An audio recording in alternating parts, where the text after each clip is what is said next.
हाँ जी, तो स्टूडेंट्स ये रहा हमारा मिड टर्म पेपर 2025 का क्वेश्चन नंबर 5 लास्ट क्वेश्चन है ये उसका। तो ये arm strong indirect FM modulator के बारे में है। देखें वो कह रहा है डिज़ाइन कीजिए एक Armstrong indirect FM modulator को to modulate signals with a bandwidth of 10 kilohertz frequency. ठीक है जी, with a carrier frequency of, यानी कि जो हमें लास्ट में कैरियर फ्रिक्वेंसी मिले वो कितनी मिले, ये डिज़ाइन की बात कर रहा है। और लास्ट में मैंने आपको बताया हमेशा जो हमें एफ सी की वैल्यू और डेल एफ की वैल्यू मिल रही होती है वो कितने पॉइंट्स तक जाती है, ये मैंने आपको चैप्टर 5 में बताया था। जिन बच्चों को याद है वो तो जानते होंगे। ये बच्चों हमारी वैल्यू एफ सी की वैल्यू तो जो लास्ट में मिलती है वो 4 दफ़ा यानी चेंज हो चुकी होती है, तो एफ सी फोर उसको नाम दिया जाता है। ये वैल्यू हमें गिवन है, यानी हमें लास्ट पॉइंट गिवन है, हमने इनिशियल पॉइंट्स को यहाँ पे डिज़ाइन करना होगा। या आप ये कह सकते हो कि हमें ये बता दिया गया कि एक सिस्टम है, साउंड सिस्टम है, उसकी फ्रिक्वेंसी हमें आउटपुट में इतनी चाहिए, हमने इनपुट पे सारी जनरेट करके देनी है आर्म स्ट्रॉन्ग के सिस्टम के थ्रू। अब ये एक ट्रांसमीटर है यार, ट्रांसमीटर में तो यार ये साउंड सिस्टम तो नहीं ना होगा, जस्ट आपको समझाने के लिए बता रहा हूँ। ठीक है, डेल एफ की वैल्यू 3 दफ़ा चेंज होती है, यानी कि लास्ट वाला डेल एफ 3 होता है, तो वो वैल्यू आपके सामने 76 किलो हर्ट्स दी गई है। ठीक हो गया जी। अब नेक्स्ट आगे समझते हैं वो क्या कहता है। वो कहता है we have a narrow band FM modulator, यानी हमारे पास नैरो बैंड एफएम मॉड्यूलेटर है। पहले जो क्वेश्चन हमने किए थे उनमें सिंपल एफएम मॉड्यूलेटर होता था, तो ये नैरो बैंड वगैरह का चक्कर नहीं था, लेकिन यहाँ पे ये नैरो बैंड आ गया। वो कह रहा है that modulates a 10 kilohertz signal, यानी कि वो एक 10 किलो हर्ट्ज के सिग्नल को क्या कर रहा है, मॉड्यूलेट कर रहा है। अब ये उसकी फ्रिक्वेंसी हमें गिवन है उस सिग्नल की एफएम, एफएम गिवन है, लेकिन आगे आपको बताता हूँ क्या चीज़ गिवन नहीं है। एफएम मुझे गिवन है 10 किलो हर्ट्ज। ठीक है जी। आगे वो कहता है with the carrier frequency of 1 megahertz, यानी जिस सिग्नल से हमने ये सिग्नल जनरेट करना है उसकी कैरियर फ्रिक्वेंसी 1 मेगा हर्ट्ज है, तो यानी FC1 हमें गिवन है, FC1 1 मेगा हर्ट्ज। ठीक है जी, लेकिन डेल एफ वन बच्चों गिवन नहीं है, आप खुद देख सकते हैं, बीटा आगे गिवन हुआ है, तो ये बीटा की ही मदद से मैं आपको del F one find out करके बताऊंगा, देखें कैसे। तो आगे की बात चलें बाद में करते हैं, पहले हम आपको del F one find out करने का तरीका बताते हैं। देखिए बच्चों, डेल एफ का सिंपल फार्मूला है, ये हमने स्टडी किया हुआ है, beta times of F M. ठीक है जी, असल में आपके पास फार्मूला क्या होता है, बीटा का फार्मूला होता है जो आपके पास होता है del F divided by F M. ठीक है जी, यानी बीटा का ये फार्मूला हमारे पास होता है, ये हमने स्टडी किया था, del F divided by F M.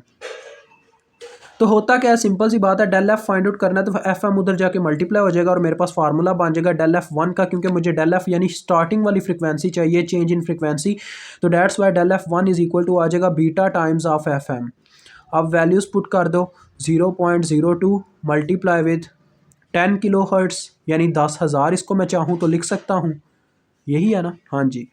तो ये मेरे पास बच्चों आ जाता है 200 हर्ट्स, आप इसको चाहें तो कैलकुलेटर पे ट्राई कर सकते हैं।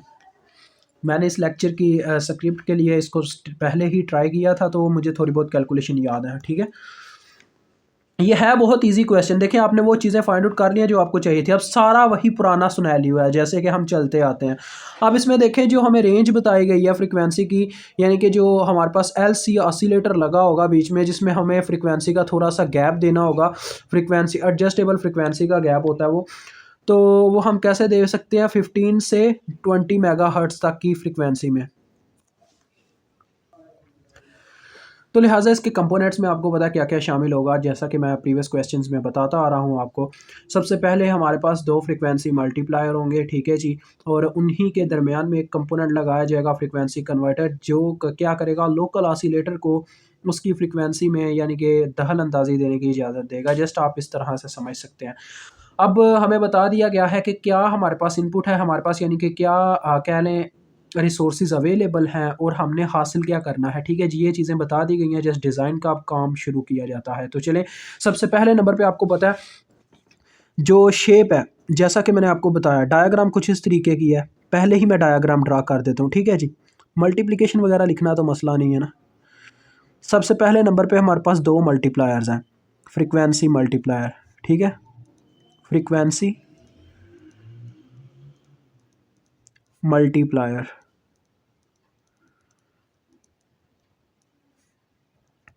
अब इनमें यानी 2 फ्रिक्वेंसी मल्टीप्लायर, जैसा कि मैं बता रहा हूँ 2 हैं, तो इनके अंदर यानी हमें ये नहीं पता कि किस नंबर से ये मल्टीप्लाई करवाएंगे हमारी फ्रीक्वेंसी को, भी हमें ये नहीं पता। वो दो नंबर्स हमने फाइंड आउट करने हैं, वो कैसे फाइंड आउट करते हैं उसका भी एक फार्मूला होता है, तो वो मैं आपको बता देता हूँ। फ्रीक्वेंसी मल्टीप्लायर, ठीक है जी, मल्टीप्लायर इस दफ़ा आप लिख लीजिएगा इस डिब्बे में, मैंने पास बताना था एक दफ़ा वर्ड। अब सेंटर में हमारे पास बच्चे होता है फ्रीक्वेंसी कन्वर्टर, जो क्या करता है, लोकल ऑसिलेटर को फ्रीक्वेंसी के अंदर दखल अंदाजी देने की इजाज़त देता है। कौन सी फ्रीक्वेंसी? सिर्फ कैरियर की फ्रीक्वेंसी, ठीक है। ये चेंज इन फ्रीक्वेंसी को कुछ भी नहीं करता, ये चीज़ आपने याद रखनी है। फ्रीक्वेंसी कन्वर्टर, इसके साथ हमारा लगा होता है जी लोकल ऑसिलेटर।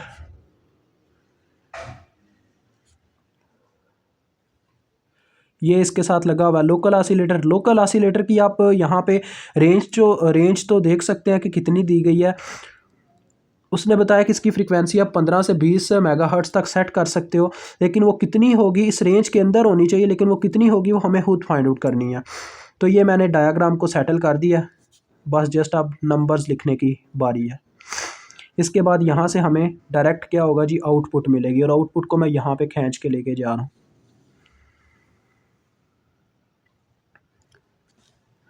यानी कि कहने का मतलब सिंपल है यार, मैंने देखें कह लें कि मेहमान नवाजी के लिए ट्रे सेट कर लिया, बस अब उसमें चीज़ें लगाने की देरी है।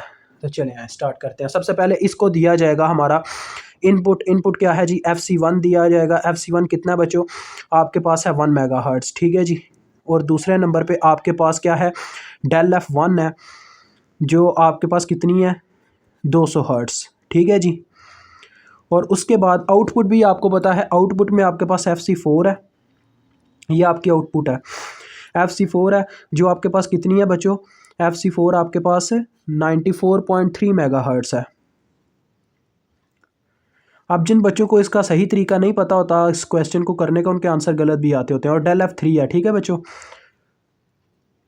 वो थोड़ा ऊपर नीचे को समझते हैं, नहीं जी काम चल जाएगा यार। डिज़ाइन का मतलब होता है जो रिक्वायरमेंट है हमारे कह लें बायर की या क्लाइंट की, उसको पूरा करना होता है। अब ये देखें, ये सारा सिस्टम मैंने रेडी कर दिया। होगा क्या, सबसे पहले इस फ्रीक्वेंसी मल्टीप्लायर से जो भी यहाँ पे नंबर होगा, चले यार स्टार्ट करते हैं। अब क्या इतनी लंबी चौड़ी बातचीत करनी। सबसे पहले नंबर पे बच्चों हम मल्टीप्लायर्स के फैक्टर फाइंड आउट कर लेंगे, जिसे हम OF की मदद से फाइंड आउट करते हैं। वो देखें उसका फार्मूला क्या होता है, यहाँ पे मैं लिख रहा हूँ OF का बच्चों फार्मूला होता है। आप क्या करते हो, जो आपकी डेल F यानी कि आउटपुट की डेल F होती है, उसको डिवाइड कर देते हो इनपुट की डेल F की वैल्यू के साथ, यानी del F3 divided by del F1, ये फार्मूला होता है। तो डेल F3 आपके पास कितनी है, डेल F3 आपके पास 76,000 है, ठीक है जी, 76K। और जो आपके पास डेल F1 है वो कितनी है, 200।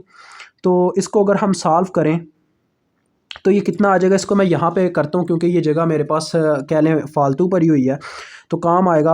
OF इज़ इक्वल टू 76,000 को मैं तकसीम करने लगा हूँ 200 के साथ, तो मेरे पास एक स्पेसिफिक नंबर आ जाएगा। तो बच्चों 76,000 ही लिख लेता हूँ क्योंकि 200 से करना है ना, तो 76,000 ही लिख लेते हैं, यानी कि किलो को हटा देते हैं 200 से डिवाइड, ये देखें इस तरह से, ठीक है जी। तो ये देखें 380 आ रहा है। अब ये जो OF है मुझे इसको बच्चों दो मल्टीप्लायर्स में यानी दो नंबर्स में कन्वर्ट करना होगा, यानी OF कन्वर्ट हो जाएगा इस फॉर्म में M1 मल्टीप्लाई बाय M2। ये दो मल्टीप्लायर्स हैं, यानी वो दो नंबर्स हैं जो हमें यहाँ पे चाहिए होंगे, ये हमें पता चलेगा। यानी हमने कोई ऐसे दो नंबर चूज़ करने हैं जिनको मल्टीप्लाई करने से ये नंबर आ जाए। तो देखें वो नंबर कौन से हो सकते हैं। जैसा कि मैंने आपको बताया था, आपने हमेशा कोशिश करनी है 64, यानी एक इनमें से M1 यानी जो है वो 60 के करीब करीब होना चाहिए नंबर। 64 से यानी कि काम शुरू करो, 64 ज़रबे, अब आपको पता है हम पहले तो इतने इतने बड़े नंबर ट्राई करते थे, 64 ज़रबे 48 जैसी प्रीवियस प्रॉब्लम्स थी, तो ये तो 3000 पता नहीं इतना बड़ा नंबर है। अब मैं क्या करता हूँ, दोनों नंबर्स को छोटा करने की कोशिश करता हूँ। लाइक मैं इसको ले जाता हूँ 40 पे ले जाता हूँ, ठीक है। तो अगर मैं अभी 40 तक लेके जाता हूँ, एकदम से मैंने 60 को 40 पे लेके, क्योंकि नंबर मेरा बहुत छोटा है, 380 बहुत छोटा नंबर है। तो मैं दोनों को कम करना शुरू करूँगा। ये 1920 पे आया, यानी मुझे 48 को भी कम करना चाहिए। 48 को मैं चलें ले जाता हूँ लाइक 38 पे, अभी भी काम नहीं बना। हम इसको 30 पे लेके चलते हैं अपने 40 को, अभी भी 1140 पे हैं। तो आगे मैं नेक्स्ट देखता हूँ, देखें क्या हो सकता है। अब 30 को और 38 को, अभी भी ये बहुत यानी नंबर आ गया इससे, यानी 20 पे चले, मैं अपने 30 को लेके चलता हूँ 25 पे, चले पहले 25 पे चलते हैं। ये क्या हो गया, 250 कहाँ पे आ गया, 25 पे, ठीक है जी। और इस नंबर को मैं ले चलता हूँ 30 पे, तो ये 750 आ रहा है। मुझे मज़ीद कम जाना चाहिए क्योंकि ये 380 है। तो 30 को हम ले चलते हैं जी, 30 का 25 अगर बना दें, 25 या 625 आ रहा है, 25 से 625 आ रहा है, यानी हम उसके करीब जा रहे हैं। अब मैं अगर यहाँ पे करता हूँ इसको, यानी एक को 23 कर देता हूँ या 22 चले कर देते हैं, 550 21 करने पे क्या बनता है, 525। यानी इस तरह से काम तो नहीं बन रहा, इस 25 को भी घटाना पड़ेगा।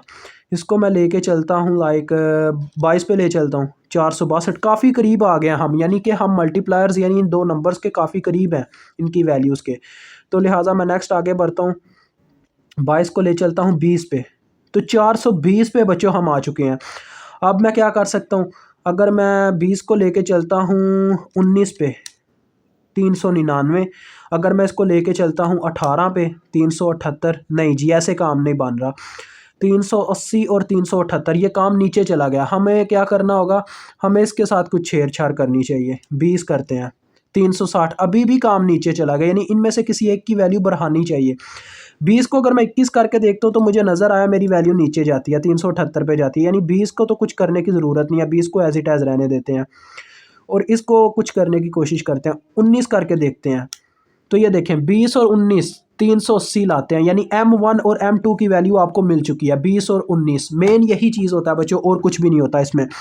M1 की वैल्यू हम रख लेते हैं 20 और अपने M2 की वैल्यू रख लेते हैं यहाँ पे 19। ये दो नंबर है जिनको मल्टीप्लाई करें तो OF कंपोनेंट आ जाता है, और यही मल्टीप्लायर्स की मतलब के नंबर्स हैं, वैल्यूज़। हम पहले 20 से ज़रब देंगे, पहले M1 से ज़रब देते हैं हमेशा, और फिर M2 से ज़रब देते हैं दूसरे फ्रीक्वेंसी मल्टीप्लायर में। तो दूसरे नंबर पर हम 19 से ज़रब देंगे। तो देखो बच्चों, अब मैं ज़रब दे के यहाँ पर FC2 और डेल F2 की वैल्यू लिखने लगा हूँ, ठीक है जी। तो ये देखें FC2 जब यानी 20 से ज़रब खाएगा, सिंपल आपका 1 मेगाहर्ट्ज़, यानी दोनों की वैल्यू 20 से ज़रब खाएंगी, ये बन जाएगा 20 मेगाहर्ट्ज़, ठीक है, ये आ जाएगा 20 मेगाहर्ट्ज़। और उसके बाद डेल F2 की वैल्यू 200 थी, 200 जब 20 से ज़रब खाएगा तो कितना हो जाएगा, दो दो बार 4 हो जाएगा, 4 और एक 0 बढ़ जाएगा, ये मेरे ख्याल में 4 किलो हर्ट्ज़ आ जाएगा। तब भी मैं चेक कर लेता हूँ, 200 ज़रबे 20, जी बिल्कुल 4 किलो हर्ट्ज़ आ जाता है ये। इसको यार फोकस करना चाहिए, फोकस करो भाई। तो ये आ जाती है 4 किलो हर्ट्ज़, ठीक है जी।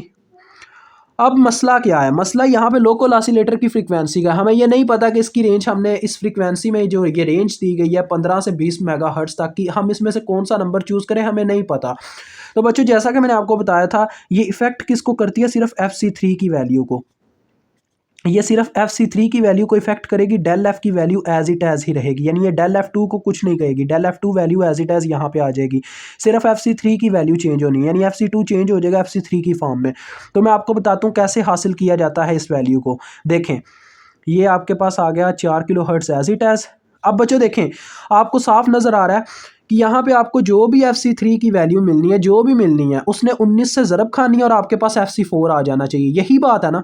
यानी फार्मूला कुछ इस तरीके से है, FC3 multiply by 19 is equal to FC4, ये फार्मूला है।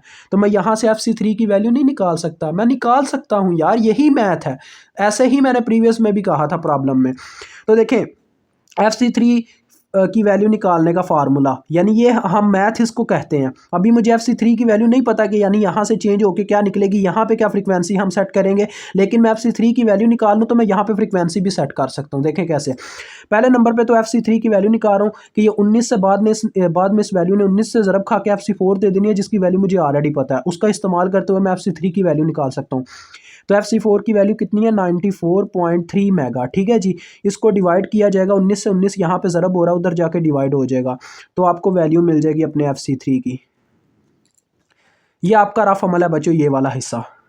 तो 94.3 डिवाइडेड बाय 19, तो ये बच्चों आपके पास आती है 4.96 मेगा हर्ट्ज़, ठीक है जी।